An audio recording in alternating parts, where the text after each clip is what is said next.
Assalamualaikum warahmatullahi wabarakatuh. Nama saya Umar Abdul Aziz.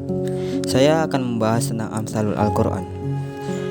Kitab suci kita ialah Al-Quran, yang mana kitab suci ini memuat tata cara ibadah, menceritakan cerita umat terdahulu, bagaimana kita bergaul dalam keluarga, masyarakat, menjelaskan bagaimana nanti akhirat, hari kiamat, surga, neraka, dan lain sebagainya. Nah, kita tahu nih, saat membaca Al-Quran, kadang banyak ayat yang samar, abstrak. Maka dari itu perlu adanya ilmu penjabaran atau ilmu perumpamaan, yakni ilmu Amsal Al-Quran. Di Al-Quran sendiri terdapat hukum, perintah, larangan, dan lain-lain sebagainya, yang mana perintah larangan tersebut langsung to the point.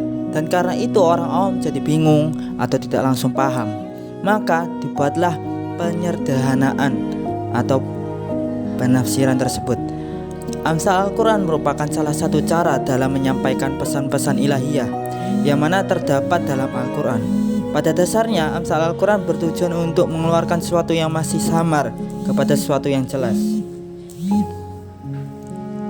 Pengertian Amsal Al-Quran menurut Abu Abdillah Al-Bakar Ibazi dibagi menjadi 4 bagian. 1. Menjelaskan apa yang tadinya tidak terlihat oleh indera menjadi dapat disentuh oleh panca indera. Yang kedua, apa yang tadinya tidak jelas di akal, tidak masuk akal, menjadi dapat diterima oleh akal. Yang ketiga, melepaskan apa yang tadinya mustahil dilakukan orang menjadi sesuatu yang mungkin dapat dilakukan oleh seseorang. Keempat, menguraikan apa yang tadinya bersifat tidak kuat-kuat menjadi sesuatu yang mempunyai kekuatan. Jenis-jenis Amsal Al-Quran. Amsal Musaharoh, yaitu amsal yang di dalamnya dijelaskan lafaz-lafaz amsal atau sesuatu yang menunjukkan tasbih. Contohnya Quran surat Yunus, yang artinya sesungguhnya perumpamaan kehidupan di duniawi itu adalah air hujan yang kami turunkan dari langit, lalu tumbuhlah tumbuhan yang subur di bumi. Di antaranya ada yang dimakan manusia dan binatang. Maksudnya gimana nih? Berarti penjelasan dari ayat tersebut tentang kehidupan dunia ini tidak kekal di sisi Allah.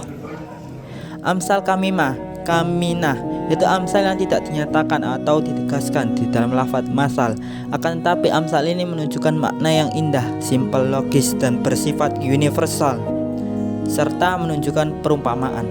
Contoh Quran surat Al-Isra ayat 29. Dan janganlah kamu jadikan tanganmu, dan seterusnya. Yang mana penjelasan ayat ini adalah setiap manusia dianjurkan oleh Allah Subhanahu wa taala supaya jangan terlalu kikir dan jangan pula terlalu pemurah. Amsal mursalah, yaitu ungkapan bebas tanpa ada unsur tasbih, akan tetapi biasa dipergunakan sebagai kiasan.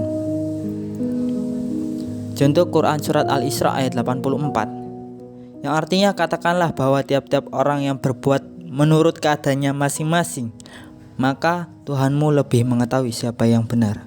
Ayat ini menjelaskan tentang keadaan atau karakteristik tabiat dari masing-masing orang serta kondisi di sekitarnya. Bentuk-bentuk Amsal Al-Quran di dalamnya menyampaikan pesan-pesan ilahiyah. Contohnya tasbih, gambaran dan kisah. Dan selanjutnya ialah hikmah. Sebenarnya tak seorang pun yang tahu secara pasti apa sebenarnya yang menjadi tujuan diungkapkan uslub Amsal Al-Quran oleh Allah dalam Al-Quran. Kesimpulannya ialah yang termasuk Amsal adalah ayat-ayat yang mengandung perbandingan atau perumpamaan, baik yang mempergunakan tasbih ataupun tidak. Untuk mengetahui ayat-ayat yang termasuk Amsal Al-Quran, sangat dibutuhkan kemampuan rasa kebahasaan yang tinggi. Sekian dari saya, terima kasih.